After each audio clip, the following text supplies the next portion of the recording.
So I actually have 2 online boutiques, and when I opened my first boutique, I definitely did not get the quantities for my inventory right. I will tell you that much.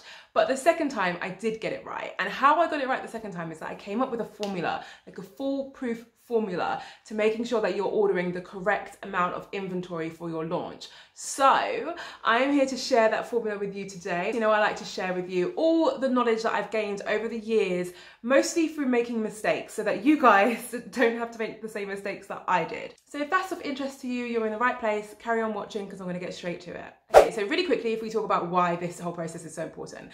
Everyone's reason why this is so important might vary. Oh, I've just realized I don't have my rings on.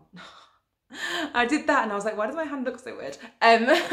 Everyone's reasons for wanting to purchase the right amount of stock might vary. For me, the main reasons why this is so important is 1, because of finances. So there is going to be a big chance that you're going to lose out on a lot of money if you don't get your initial order of inventory right.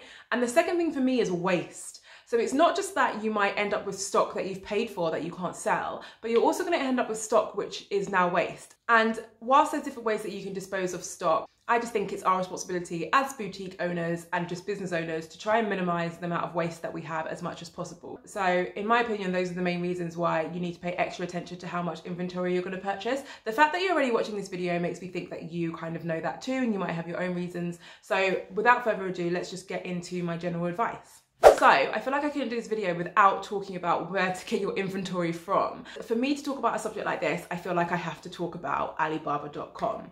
So Alibaba.com is a world-leading trading e-commerce marketplace. And what that basically means is that they have over 100,000 global suppliers on their platform, 100,000 across 40 different categories. So it literally doesn't really matter what you're looking for in terms of what you need to stock on your boutique. It's not even specific to boutiques, like it's anything, online store. Obviously I'm talking to budding boutique owners here. So let's talk about boutiques. It doesn't really matter what your style is, what items you're looking for, what your niche is. Alibaba is going to have a supplier what sells them. What I'm going to do, because I realize that some people might be a bit cautious when it comes to Alibaba, is I'm going to give you some tips on how you could shop really safely and make sure that you get the best out of the platform. Okay, so the first thing that I want to tell you about when it comes to shopping on Alibaba.com is that there are 2 different types of suppliers what are going to be selling items on there. There are manufacturers and then there are traders, and it's important that you know the difference between the 2. The manufacturers are the people who actually create the product, and as a result of them being the people who create the products, they are going to have quite high minimum order quantities. So for the purpose of this video, you probably want to focus a little bit more on the traders, because the traders are the people who purchase stock from the manufacturers, so they're like the middlemen. But as a result of them being the middleman, they are able to offer products to you with far lower minimum quantity orders. We're talking like 2 to 3 items per order, which is obviously super low and which helps you when you're first starting out and you're just trying to get to grips with how much stock you need. My next tip I'm going to give you is to filter your search when you're looking for items on Alibaba. So there are 3 main things that I want you to focus on when you're filtering your search on Alibaba. I want you to filter for gold suppliers, I want you to filter for trade assurance, and I want you to filter for an assessed supplier. So what does that mean? What does gold supplier mean? Gold suppliers are basically suppliers who have been reviewed and assessed by Alibaba, and they actually pay a monthly fee to retain their gold status and to continue to get assessed by Alibaba. And trade assurance is basically what it says on the tin. It's basically a free service that Alibaba offer to suppliers, which basically means that if you shop from them, you are guaranteed certain things. So things like on-time shipment, payment protection, and product quality protection, so that if you have an issue with any of these items, you can actually get your money back from the supplier with the help of Alibaba. So that's another reason why that's something to look for. So in terms of assessed suppliers, or suppliers which have a supplier assessment, they are basically suppliers who have been assessed by a third party. So they are people who a third party has come in and they've looked at their manufacturing, they've looked at their processes, and they've said, yeah, no, cool, this is a good company. I especially like this area because it means that you are purposely working with suppliers, manufacturers, or traders who are running a good, decent business. And I think that's our responsibility as business owners to make sure that we're doing our due diligence and that we're working with suppliers who meet that standard. Okay, so only 2 more tips I'm going to give you. The next tip is to look for a gold supplier who's been trading for a while. The longer they've been trading, the better, for obvious reasons. Like if they've been trading for so long and they've, never had huge amounts of complaints and, they've never been shut down, then obviously they're doing something right. And then the next tip I'm going to give you, an obvious one, but always look at the reviews. Always look at the reviews. This isn't specific to Alibaba. This is specific to anything. You should always be looking at customer reviews. because that is the best way to know that the product you're buying is of good quality and that the supplier you're buying from will ship your product out in a good package at a good time and all that kind of good stuff. So those are my top tips for shopping on Alibaba. I really hope they were helpful. As I mentioned, they have so many suppliers on their site that they really are a must see when it comes to looking for your inventory. And they also have an app which I personally love because I'm one of those people who are always on their phone, and this allows you to be browsing and shopping for inventory and saving items that you like whilst you're on the go. So if you're out and about and you've got a few minutes, maybe you're waiting for your mate to meet you for lunch, you can sit there and look for inventory for your store.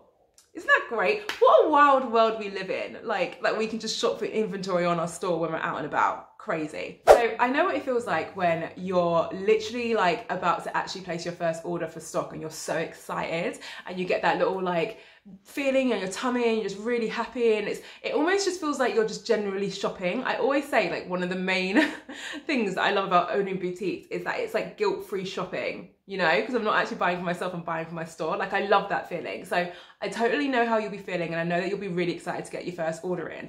But before you do, I want you to ask yourself a few questions and just consider a few things. The first thing is the actual stock you're buying. Does it form part of a collection and is it cohesive? This is something that I've kind of learned the hard way, but it's something that I think is really important. And if you get right in the beginning, it's going to help you make so much more money in the long run. So what I basically mean is the stock that you're buying and the different items you're buying, do they go together and do they align? Can you imagine someone going on your store, picking out that one item that you've seen and then seeing the others and thinking, oh yeah, those two go well together, or it makes sense that I'm also going to buy this one in the same order. The more focus you put on that and the more cohesive your stock is, the more likely you are to get bigger order and higher order values, which is really super important when it comes to owning a boutique. It saves you so much more money in the long run on things like shipping and packaging and stuff like that. So increasing your average order value is incredibly important, and that is one way that you can do it from the jump. Another thing I want you to consider is the style of the items that you're buying. So bear with me here. One of the traps that boutique owners fall into is that they buy for themselves, and I have also fallen victim to this, that I'm like, I literally just told you that I love buying stock from my boutiques because it feels like shopping. That is a perfect example of me buying for myself, and I'm like, la la la, love that. I'll get 2 of those, 3 of those. That's not actually how you should do it. Yes, you should bring your personal style and take your taste into account. Of course, it's your brand, right? But you also need to do some research into the different items that you're buying and your audience, and whether or not your audience will actually like them. A nice tool that I use is Google Trends. It might not work for you and the type of products you're selling, but I find it's really useful just to get a good idea of what keywords are trending on Google at certain times of the year. Sometimes it will give you suggestions of like different things that people have searched for within your category. So if I search for bikini, I might search it and then find out that actually Beyonce wore a certain style bikini a couple of months ago and everyone's been searching for that style bikini. So when it comes to me purchasing stock for my swimwear store, I can then look at that bikini that Beyonce wore and thought, okay, is there anything I could buy what's similar to that? Because clearly that's a style that people are really enjoying at the minute. So I'll put a link to Google Trends in the description, of course, but that's just an example of how you can do a bit more research behind the stock that you're buying so that you don't end up just buying for yourself, because you are unique. Not everyone is gonna love what you love. Another tip I can give you is on the colorways. Oh my God, have I fallen victim to this? So I'll find something and I'm like, yeah, I really, really like that. Again, falling victim to what I just said before in terms of just buying for myself. In the past, I've seen something and thought, oh, I love that. I'm definitely gonna buy that. I'm gonna buy an extra one for myself because I love it so much. And then I'm like, oh my God, they've got it in other colors. And I'm like, I've got to get it in every colorway. And then I end up buying this thing that I've not researched. So I don't even know if other people are going to love it. All I know is that I love it, and therefore I bought it in 6 colorways in 4 different sizes each. So I've ended up with this huge stockpile of this item that I don't even know if my customers like yet. It is the dumbest thing, but I've done it. Like, I've been there. So one of the biggest tips I can give you is not to buy that item in all the colorways. Buy it in 1 or 2 colorways, depending on what your style and your aesthetic of your store is. If you want to be stocking loads of bold colors, I recommend buying 1 or 2 bold colors and then 1 neutral. Obviously, if your style is a bit more minimalist, then you can just buy 1 or 2 shades of the neutral colors. I wouldn't recommend buying more than that. You just don't need it. So in terms of the actual quantities, I know that's why you're here. In terms of the actual quantities, I recommend starting with 5 to 15 lines. And by lines, I mean like actual pieces of stock. So if you've got a pair of joggers in grey, that is like a line item. So I recommend starting between 5 to 15. People will tell you different things, but in my opinion, that's a really good guide, because if you are quite a niche boutique, so you're not just clothing, your swimwear, for example, or your bags or something like that, which is what my two boutiques are, that's why they came to mind, then you can get away with starting at the lower end of that scale. You could literally launch with 6 bags if you wanted to, but it really wouldn't be that big of a deal. Whereas if you're more of a general boutique where you stock everything from accessories to dresses, that's when you want to get more towards the 15 line items, because you probably need 3 in accessories, 3 in like dresses, 3 in casual wear, you know, whatever. So I just think that guide is a bit more relevant to everyone. I also wanted to talk to you a bit about pre-order. Not too much, because then it will turn into a whole other video, and I already have a video on it. You can check it out up here.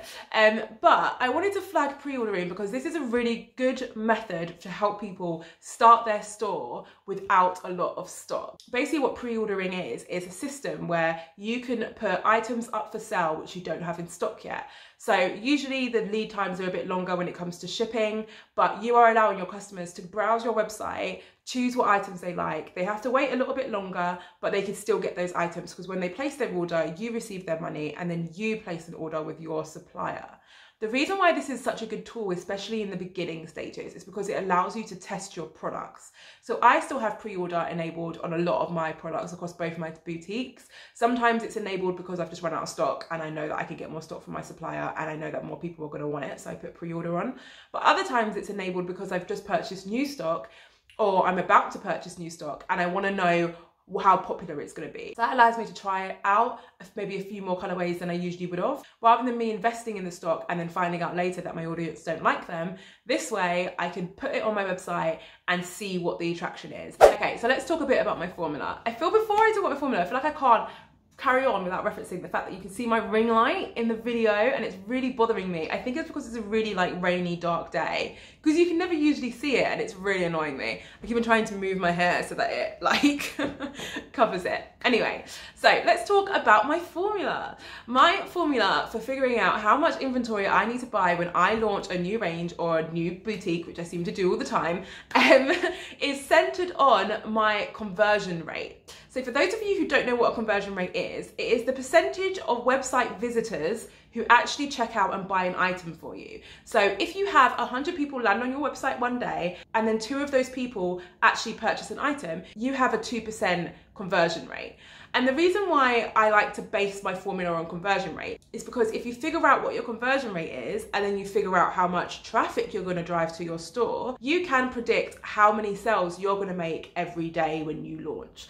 And if you can figure out how many sales you can make every day, then you can figure out how much stock you need. Does that make sense? Bit of a long way of getting to the end result, but that's basically my formula, and it works really well for me. So if you manage an existing store, finding your conversion rate should be pretty easy, because your web hosting platform should have that information under your analytics. So it's just a case of seeking that out and looking to see what your conversion rate is and what your percentage is.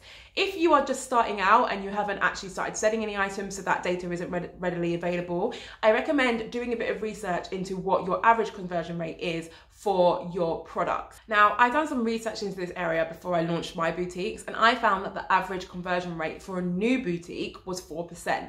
You'll see different percentages thrown around. Sometimes you'll see really high ones, but for me, I wanted to go with 4%. They seem like the most realistic number for a new boutique which didn't have any brand awareness, any kind of credibility in the category. So, you know, me assuming that loads of people are going to buy from me the second they land on my page would probably be the wrong assumption to make. So I worked on the assumption that 4% of the people who landed on my page would actually purchase from me. So once you've got your conversion rate, you need to figure out how many people are going to be landing on your page. Again, if you have a boutique and you've been running for a while, you should be able to figure this out just based on your analytics and what your average daily website viewers are. If your boutique is new, then what you need to look at is how you will be driving traffic to your store. So traffic, I always use like buzzwords and marketing lingo, so I'm really sorry if I'm not explaining some of these buzzwords properly. Traffic is literally the amount of people who are going to be landing on your website, right? So if you're a new store and you don't know what your average traffic is, you just need to do some thinking and figure out how you're going to be driving traffic to your store, and then make some predictions on how much traffic you're going to be getting. This could be quite difficult. If you're running a digital ad, like a social media ad, like an Instagram ad, it will be a little bit easier because you'll know how many people will see your ads and how likely they are to click when you go through the ad setup setup process, but that's a whole nother video.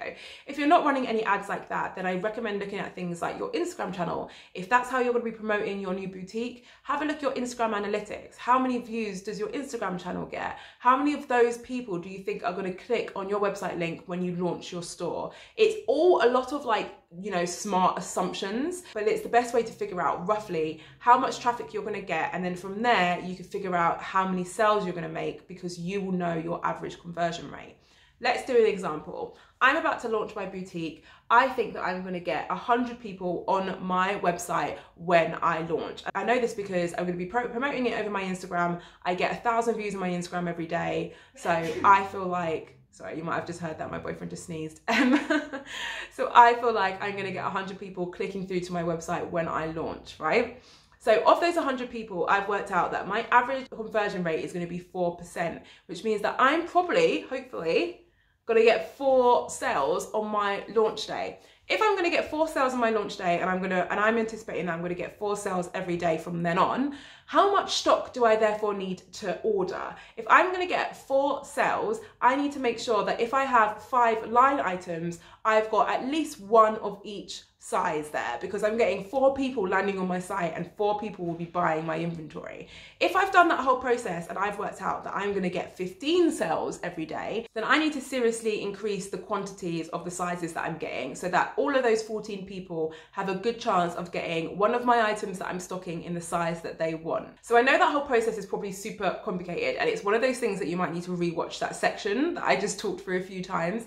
But in a nutshell, what I'm basically saying is that in order for you to figure out the quantities of each of the sizes of the items you need to stock, and just generally how many items you want on your store, you need to figure out on average how many sales you're going to be making from your store each day. And how you know that is by working out what your conversion rate is. You can use the standard average conversion rate of 4%.